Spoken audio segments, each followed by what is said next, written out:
రోజు రోజుకి గోల్డ్ రేట్లు పెరుగుతున్నాయి. తాకట్లో ఉన్న బంగారానికి వడ్డీలు పెరుగుతున్నాయని టెన్షన్ పడుతున్నారా? కొమ్మూరి గోల్డ్ వచ్చాక ఆ టెన్షనే పోయింది. కొమ్మూరి గోల్డ్. దేశంలోని చట్టాలు మారుతున్నాయి, ప్రభుత్వాలు మారుతూ ఉన్నాయి. కానీ మైనర్ బాలికల మీద అలాగే మహిళల మీద జరుగుతున్న అత్యాచారాలు మాత్రం ఎక్కడా కూడా తగ్గుతున్న పరిస్థితులు అయితే కనిపించడం లేదు. సో రోజుకి కొన్ని పదుల సంఖ్యలోన కేసులు నమోదవుతూనే ఉన్నాయి. మనం వందలాది కేసులు అని అంటే మరి ఆశ్చర్యంగా ఉంటుంది. బట్ పదుల సంఖ్యలో మాత్రము కేసులు నమోదవుతూ ఉన్నాయి. ప్రతి రాష్ట్రానికి కూడా 4-5 కేసులు ఉంటున్నట్టుగా కొన్ని కథనాలు పేర్కొంటూ ఉన్నాయి. అట్లీస్ట్ రోజుకు ఒకటైనా ఒక రాష్ట్రం నుంచి వింటూ ఉన్నాం. సో ఈ లెక్కన వేసుకుంటే మనకి దేశం మొత్తం మీద ఖచ్చితంగా వందల సంఖ్యలోనే ఇలాంటి ఘటనలు జరుగుతూ ఉన్నాయి. సో ఇవి ఎందుకు jరుగుతూ ఉన్నాయి? ఒక అమ్మాయిని అత్యాచారం చేయడము, ఒక బాలికని అత్యాచారం చేయడము అంత సులువైపోయిందా? అంత ఈజీనా అది? కనీసం ఒక మానము అనే దానికి ఒక గౌరవం కానీ ఒక విలువ కానీ ఒక లేకుండా పోయిందా? అంటే శిక్ష పడదు అనే ఒక ధైర్యంతో చేస్తూ ఉన్నారా అనేది ఇక్కడ అసలు ఆ ప్రశ్నకి ఇప్పటి వరకు కూడా సమాధానం అసలు దొరకడం లేదు. ఏ రకంగా ఆలోచించినారు? ఇటు చట్టం చర్యలు తీసుకోవట్లేదా? చేసే వాళ్ళల్లో భయం లేదా? మాకేం జరుగుతుందిలే అని ఒక కర్కసత్వంతో వీళ్ళు చేస్తూ ఉన్నారా? ఏముందిలే ఈరోజు చేసేస్తే రేపు జైలుకి వెళ్తాం మళ్ళీ వస్తాము అని ఈ ధోరణితో చేస్తున్నారా?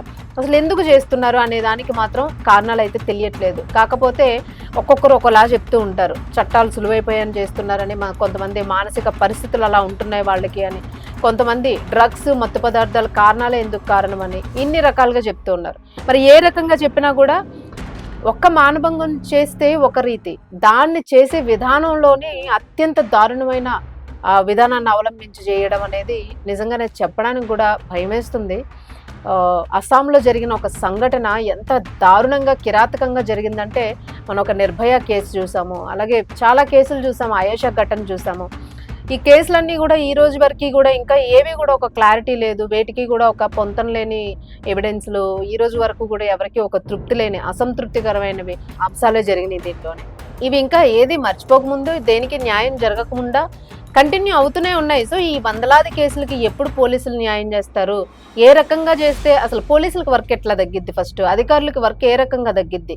దీన్ని ఏ రకంలో ఇన్వెస్టిగేషన్ చేసి ఎంత త్వరితగతిన ఫాస్ట్ ట్రాక్లో శిక్షలు వేస్తే వాళ్ళకి పని తగ్గిద్ది, చేసిన వాడికి త్వరగా ఒక శిక్ష పడుతుంది, అలాగే బాధింపబడిన వాడు కూడా కొంచెం తొందరగా కోలుకొని రికవర్ అయ్యి వాళ్ళ జీవితాన్ని వాళ్ళు కొనసాగించగలుగుతారు.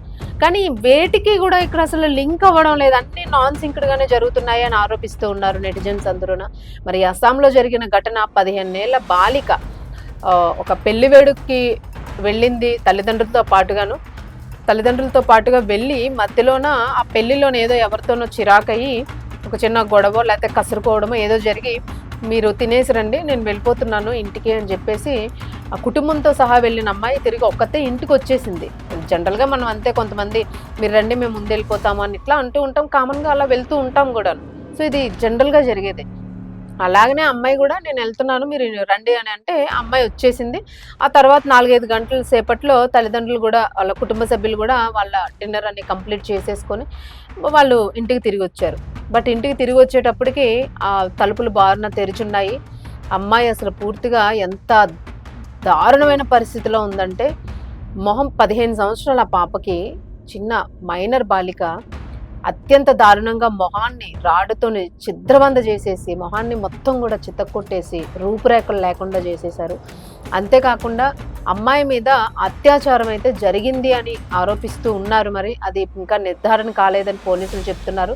దానికోసం ఫోరెన్సిక్ అయితే వాళ్ళ ఆ అమ్మాయి తాలూకా అన్ని కూడా డీటెయిల్స్ అన్నీ కూడా ఇవ్వడం జరిగింది, దానికి సంబంధించిన ఎవిడెన్స్లన్నీను. అలాగే ముఖ్యంగా ఇందులో బాగా బాధించే విషయం ఏంటి అని అంటే, అత్యాచారాలు జరుగుతున్నాయి కానీ ముందనుకున్నట్టుగా అవి ఏ పద్ధతిలో జరుగుతూ ఉన్నాయి. అత్యాచారం అంటే ఏదో అమ్మాయిని ఏదో చేసేసాడు ఇలా కాదు, చిత్రహింస చేస్తున్నారు, చంపేస్తున్నారు, మర్మాంగాల్లో రాడ్స్ పెడుతున్నారు, బాటిల్స్ పెడుతూ ఉన్నారు. ఎంత దారుణం చెప్పండి అసలు. అది ఏ రకంగా ప్రశ్నించాలో కూడా అర్థం కావట్లేదు. మీకు ఆ టైంలో ఏదైనా చేయాలని ఉంటే ఇంకా ఏదైనా ఆలోచించండి వేరేగాను.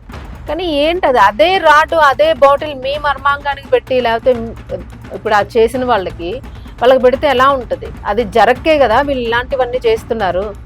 సో ఇంత దారుణంగా అమ్మాయిని అత్యంత కిరాతకంగా రాడు పెట్టి అసలు చెప్పాలని కూడా లేదు. కానీ దయచేసి ఇలా చేయకండి. దయచేసి అసలు నిజంగానే దీని గురించి మాట్లాడటానికి లేదు. సో అమ్మాయి పూర్తిగా మొహం కూడా గుర్తుపట్టినట్టుగా అయిపోయింది. తల్లిదండ్రులు వాళ్ళు అసలు గుర్తుపట్టలేక అక్కడ ఉన్న స్థానికులకైతే ఇది తీవ్ర ఆగ్రహాన్ని మామూలుగా కాదు. అసలు వాళ్ళు దొరికితే చిత్తకొట్టి వాళ్ళ మొహాల రకంగా పగలగొట్టాలన్నంత కోపం ఉంది అక్కడ ఉన్న వాళ్ళందరిలోని. సో వాళ్ళందరూ కూడా పోలీసులు మొత్తం అక్కడ ఉన్న రోడ్స్ అన్ని బ్లాక్ చేశారు, అక్కడ బంద్ ప్రకటించారు. అలాగే అమ్మాయి కోసం, అమ్మాయికి న్యాయం జరగాలని పోరాటం చేస్తూ ఉన్నారు. మొత్తానికి పోలీసులు ఈ కేసుని నమోదు చేసుకుని డీటెయిల్స్ అంతా కూడా చెప్పడం జరిగింది. వాళ్ళు కూడా అసలు ఒక రకంగా చాలా షాక్కి గురయ్యారు ఆ డెడ్ బాడీని చూడగానే అని చెప్పేసి చెప్పడం జరిగింది. అలాగే దీనికి సంబంధించి అనుమానం ఉన్న వాళ్ళని ఒక నలుగురిని అయితే మాత్రం అదుపులోకి తీసుకున్నారు. మరి లైంగిక దాడి జరిగిందా లేదు అంటే ఓన్లీ అట్లాగా రాడుతోనే దాడి చేశారా, వాళ్ళు ఏ రకంగా అసలు ఎలాంటి కక్ష పెట్టుకున్నారు, ఇంకేమైనా పాత గొడవలు ఉన్నాయా? ఆల్రెడీ అక్కడికి వెళ్ళిన పెళ్లిలో కూడా ఏదో చిన్నపాటి గొడవ జరిగింది అని అన్నారు. బట్ ఏదైనా కూడా ఒక అమ్మాయితో 15 ఏళ్ళ అమ్మాయితోని అంత దారుణంగా చిత్రహింస పెట్టి చంపాల్సిన అవసరం ఎవరికి ఉంటుంది? అసలు ఒక మనిషిని కూడా ఆ రకంగా అసలు బిహేవ్ చేయగలుగుతాడా? ఇప్పుడు ఒక జంతువుతో కూడా పోల్చకూడదు. ఒక క్రూర మృగం అయితే అసలు అది కూడా ఒక్కొక్కసారి వెనకడుగు గీస్తూ ఉంటుంది. కానీ ఇంత దారుణంగానా? అసలు అది దాని తిండి కోసం వేటాడుతుంది, కానీ వీళ్ళు వాళ్ళ కామం తీర్చుకోవడానికి వేటాడుతూ ఉన్నారు.